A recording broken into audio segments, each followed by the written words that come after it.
So I'm a big fan of conversation, and I think it's kind of hard to have a conversation with yourself. Don't get me wrong, I do it because we all do. But I thought it would be interesting just to answer some questions that friends have asked me or people online have asked me. Let you get to know me a little bit better. I honestly don't know if anyone will ever watch these videos. I'm doing these more for me, just as a creative outlet, and to not bug my wife with all of my conversation about books. So to start off, I'll just say, hey, my name's Topher. I'm glad you're checking out the video. Two, this is our in process room. We're going to make this into like a tiki library slash mid century modern lounge, is kind of the hope. And three, I am going to have a dram of Laphroaig as I answer these questions because I'm not a coffee drinker. And I don't know, rainy days just seem to call for whiskey. So, bottoms up, grab a drink. How I'm going to do this, I have a bunch of questions. I'm just going to pull them out of this little bucket and I'm going to answer them. Real simple, nothing crazy. And I'm going to go with my gut. I don't want to overthink these, but good chance to get to know me. Let's see. The first question is there a book that hit differently because of your stage of life? Well, that's rude, saying I'm old. Yes, there is. The Old Man and the Sea. That feels even weird saying that. I read The Old Man and the Sea, I think when I was 18 the first time, and I was like, okay, it's fine. I read it again 2 years later. Oh boy, does that hit differently once you reach a certain age. It just, I'm still, my opinion on Hemingway is still out. His writing is so brusque and efficient that I don't fully even understand how he accomplishes it. But with The Old Man and the Sea, it just made me think deeply about aging and about loneliness and about relationships in ways that I certainly did not think about when I read it when I was 18. So, good question. Terrible question to start with. So, question number two, do you see yourself writing a book one day? Or is that already happening? Yes. I don't think it's something I'll ever try and publish or self publish or anything. I am currently writing a book for my daughter. I started it like 4 years ago. She's now 18. A little bit of horror, a little bit of fantasy. Again, just a creative outlet. And I wanted to do something for her because she's awesome and wanted to tell her a good story. My dogs are walking around, so you're going to hear tippy taps the whole time. Oh, so many just came out. What's a classic you think is overrated? Oh boy. Oh, a classic that I think is overrated. This is me thinking. Ooh, that's a hard one. I'm not sure if this would be considered a classic. It certainly did not hit for me, and so many people I know have talked this book up for most of my life. That's Fear and Loathing in Las Vegas. Again, don't know if you would consider that a classic, but it just did not hit for me. Is there a food or drink you've ever tried because you read about it in a book? Yeah, butterbeer at Universal. It was delicious. The frozen one is the way to go, but the hot one's good too. I drink butterbeer all year long because it's great. What is the best bookstore you've ever been to? Best bookstore I've ever been to. Right now, I would probably say Daunt Books in London. I just recently got to go there. It's just a beautiful bookstore. The staff was incredible, great selection. Just everything about it was really great. I think in the States, I don't know if I have a favorite bookstore. I will say, even though it's a chain, the Barnes and Noble that's in Baltimore in the Inner Harbor, it's in like an old, like, I don't know, some kind of refinery. That's a pretty cool bookstore. But Daunt Books in London, if you ever get a chance to go there, it's great. It's great. Is the book always better than the movie? I want to say yes. I don't know if I could think of a movie based on a book that I enjoyed more. I will say there is a TV show that I enjoyed more than the book. Murderbot, I thought was better than the book. I know a lot of people love the Murderbot series, but they're fine. I mean, they're good. They're not enjoyable, but I thought they did a really good job with the TV show. But I don't know if there's a book that's as good or a movie as good as the book. Although I will say Jurassic Park, I think, is pretty on par. Like the book is really good, the movie is really good. They're different, similar. How has your reading changed as you've gotten older? What's with the age questions? Geez, ageists out there. I think I enjoy it more now that I'm older. I think it's I think with age comes experience in different ways, and not just like, lived experience, but working through a lot of challenging kind of dynamics that you grew up with or in adolescence, or things you had to overcome in your early 20s. Being married, having a daughter, I think are some of the most humbling aspects of my life. And so all of those things compound, I think, to enrich my reading experience in ways that I wouldn't have expected. So I think I just appreciate it more, and I think I gain more from it now that I'm older. I still just love a good story to get lost in, but I really appreciate stories that make me think, or make me want to have conversations, or that spur me on to know something in ways that I haven't known before. So I think it's just, you mature in different ways as you get older, and it's been fun.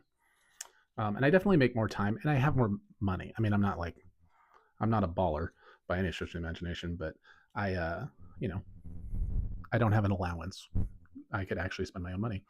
What is the book that hooked you into reading? 2 books. Jurassic Park. I actually just talked about this in a video not too long ago. Jurassic Park, Michael Crichton, read it in 8th grade, and I was like, holy crap, this book's amazing. Dinosaurs are real, and I love it. And it just made me go, oh, I think I love reading. And then I think a few years later, there was a book called Relic that came out by Douglas Preston and Lincoln Child, who are really some of my fun kind of comfort authors. They write a lot. They have a whole series, Pendergast novels, that are really fun. And The Relic was another one that just really captured my imagination. And I have not looked back since in any way, shape, or form. I just want to read.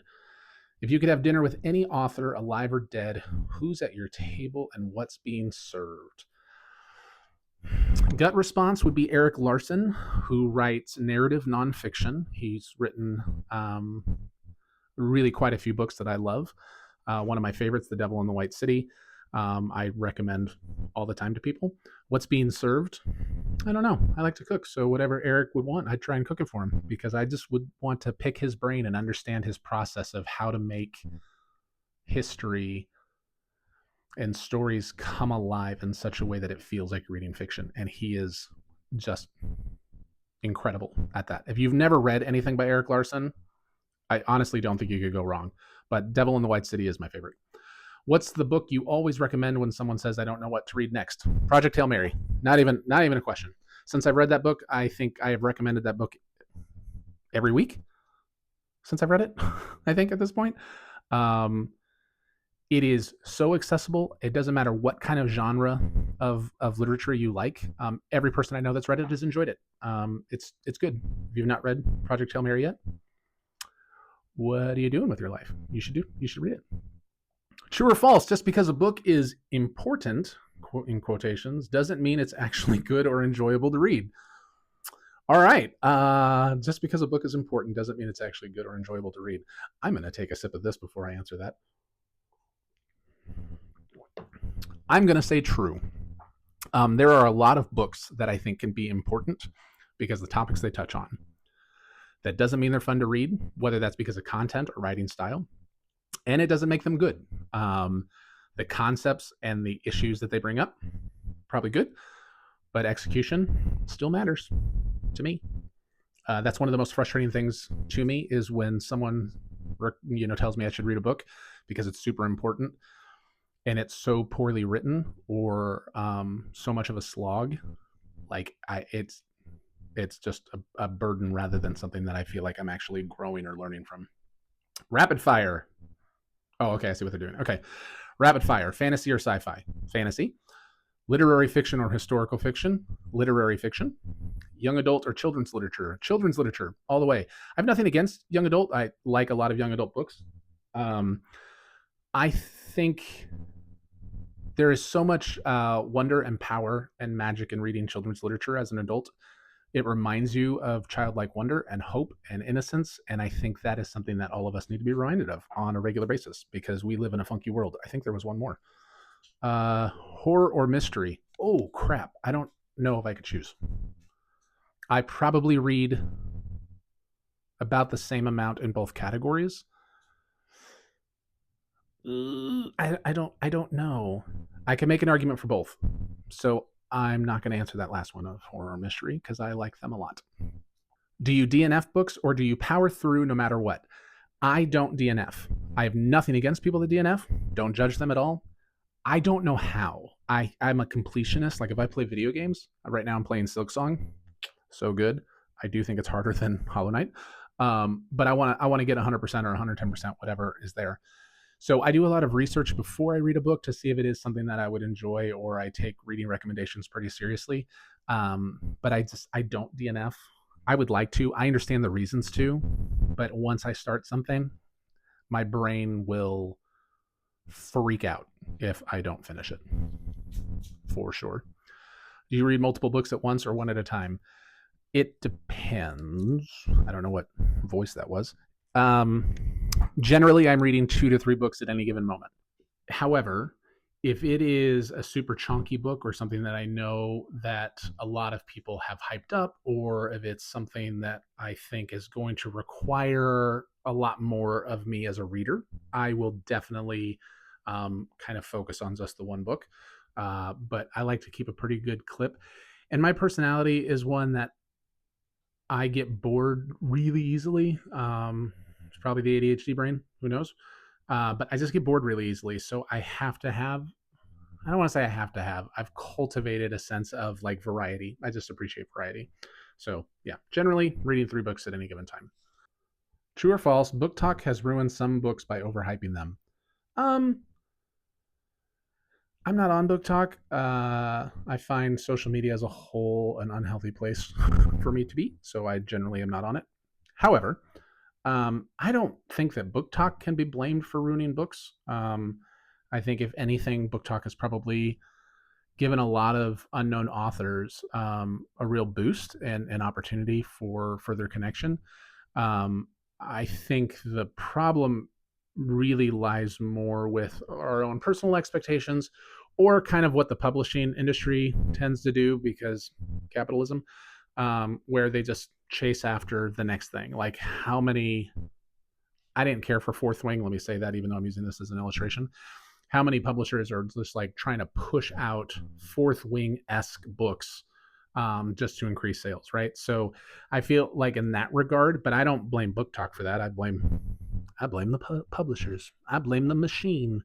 And then sometimes, like, if books don't match the hype, that's, I don't know. I think that's sometimes just managing our own expectations. Has a book ever changed your perspective on faith, relationships, or community? Yes, on all of those. The first 2 that pop into my mind are What's So Amazing About Grace by Philip Yancey, one of the most profound books that I have read. And then the other is The New Jim Crow, which just really, it just really delves deep into the internal broken systems and systemic racism that exists, particularly in the prison system and the industrial prison complex. It was eye-opening on so many levels, and it can be heavy-handed at times, but it's a book that is quote-unquote important, but I also think incredibly well done, and reads really well. So What's So Amazing About Grace and The New Jim Crow. If you could only recommend one book to a stranger, what would it be and why? Oh, Lord. I don't think I could do that. I would have to know what they like, what they don't like. I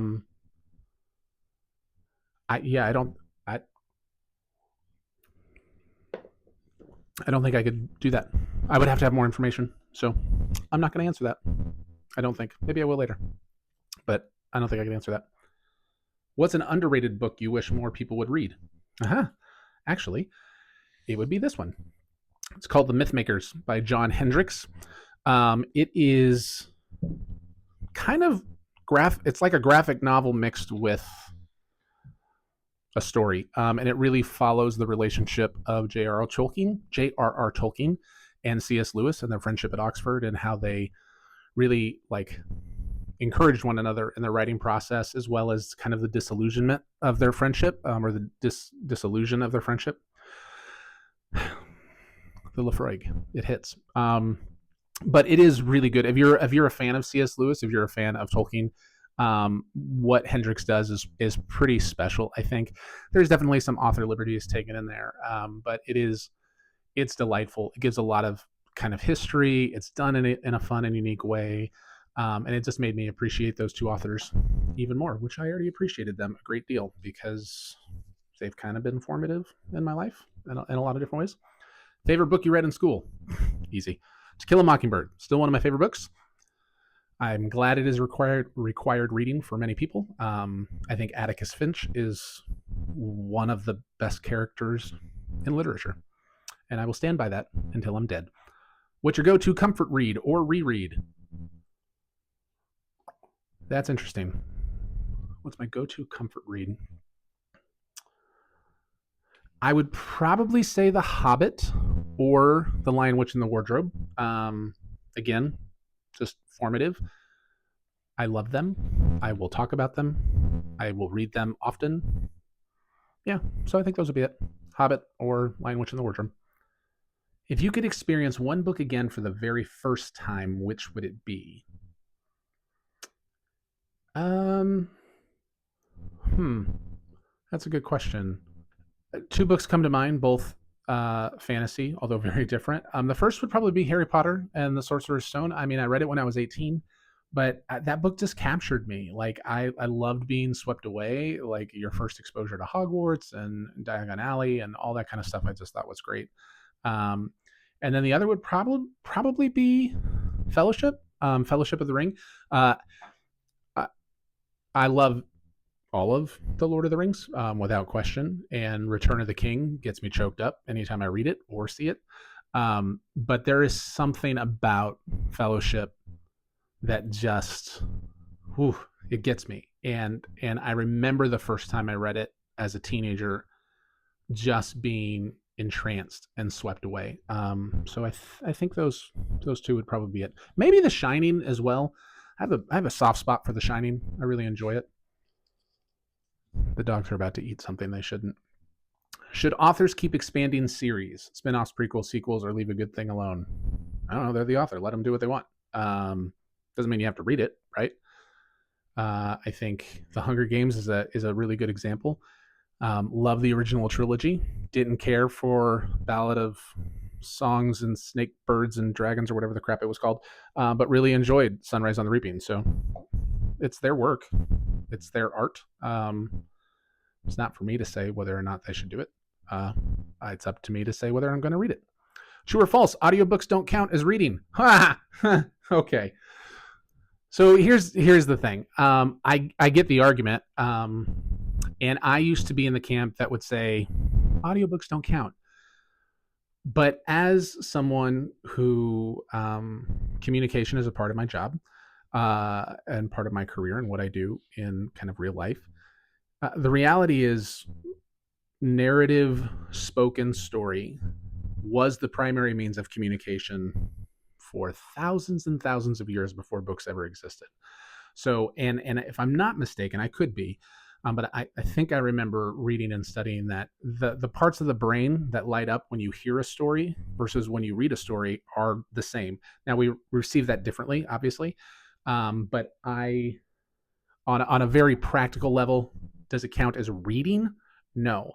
Does it count as you're getting to be immersed in the story? Absolutely. And I don't think there's anything wrong with that. One of the reasons I'm able to keep a pretty good clip of like books that I'm reading on a regular rotation is that I will often do a combo where I'm reading the book physically, but if I'm in the car, I'll switch to the audiobook, or if I'm at the gym or out hiking or something, I'll switch to the audiobook. There are some books that I just think are honestly better as an audiobook. Dungeon Crawler Carl comes to mind. Reading the book, I was like, okay. When I switched over to the audiobook, I didn't pick up the book again because the audiobook is just so well done. So yeah, no judgment. Gosh, all you like audiobooks are fine. Audible, that's a totally different story. But I don't know. Hopefully there's not a question about that. What's a trope that makes you cringe? Love triangles and enemies to lovers. I can't. To be fair, romance just isn't my jam in books, and it really bums me out when it's in fantasy books, and that's like the main thing, romantasy.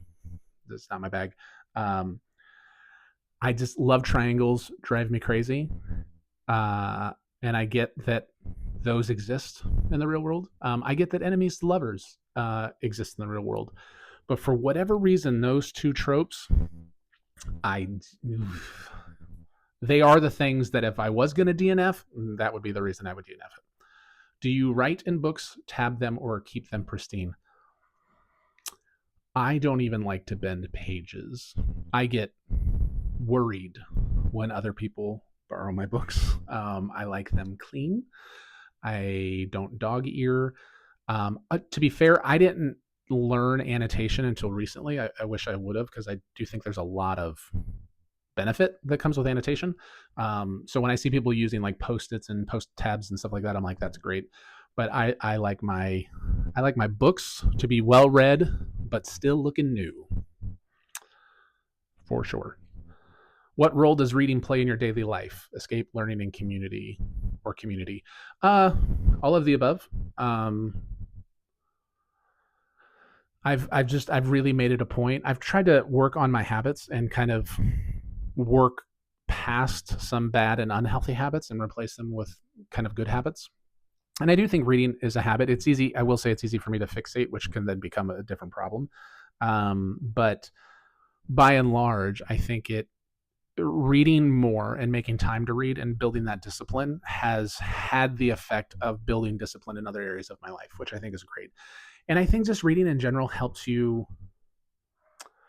I don't know, get out of your own silo. It helps you grow in compassion. You get to see the world differently or think about things differently, even if you disagree, like vehemently. Like if you're just angry at a book, you're still thinking about it, right? You're still processing it.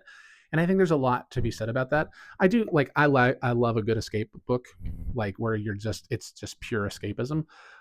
Certainly. So when like life is overwhelming, I will pray a lot and I will read a lot. But by and large, I don't know. It's one of those healthy habits that just continues to net benefits in my life. Do you judge books by their cover? Yeah, of course I do. Why wouldn't you? Cover art is amazing. And